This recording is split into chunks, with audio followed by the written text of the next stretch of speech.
Hello, and welcome to today's project update on the Cromwell Squadron troop I'm building here.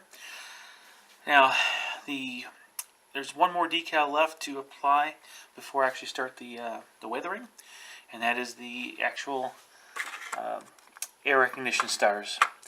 The decals are actually en route as I film this, so it'll just be a matter of a couple days before I get to install those on there and start moving these forward.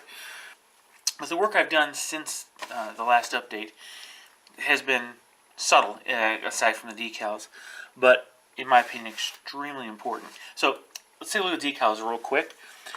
In this, you're going to have, let's use this as an example, the actual regiment is the, obviously in this case is the 10th Mounted Rifles. They are an unbrigaded tank reconnaissance recce regiment, and they have the number 45. That's the blue and green signifies. The Hussar emblem for the Polish 1st Armored Division is blazoned right there, and the actual squadron marking, this is the 2nd Squadron.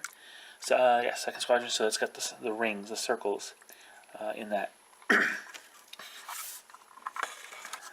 Now on the rear, same thing, with the exception of the PL, Poland symbol. That was put on all the Polish tanks in the British Army, I should say within the Polish divisions in the Army. So that's the only difference between the front and back. Now there are some other minor decals that could go on a tank like this. However, they're not currently available in 1/56 scale. I'm thinking about the possibility of going ahead and adding those. One of them is the actual tank number.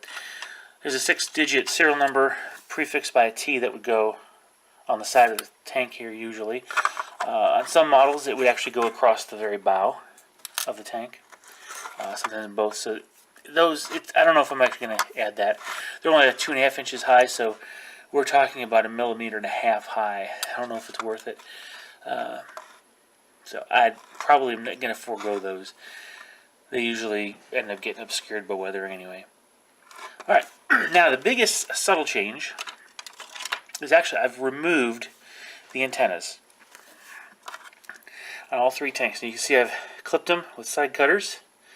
I have not drilled them out yet, which I will do.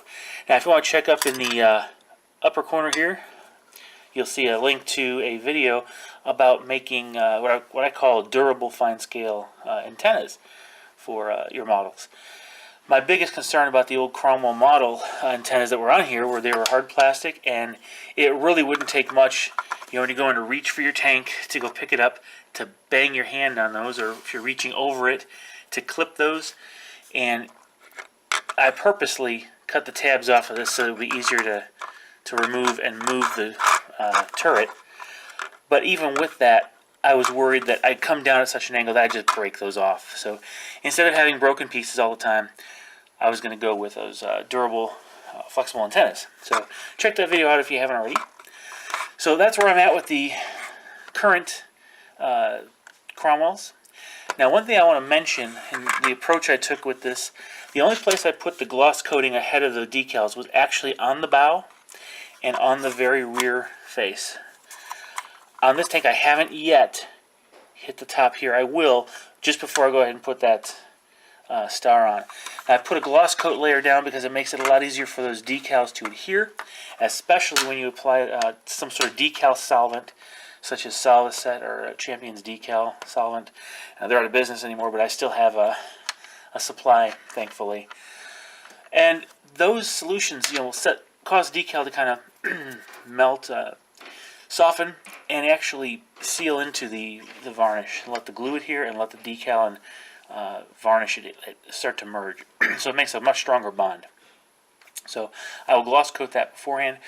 Once the decals are applied, it's a matter of just going over with a dull coat to reflatten the whole vehicle, and then I'm on to weathering. Alright, so that's the update for this week, or for this particular project. For this week, I'll probably be a little slow getting the rest of these done because the Adepticon is around the corner. But so stay tuned. We'll see how quickly I can get these done. Thanks for sticking with me. I'll catch you in the next video. Bye-bye.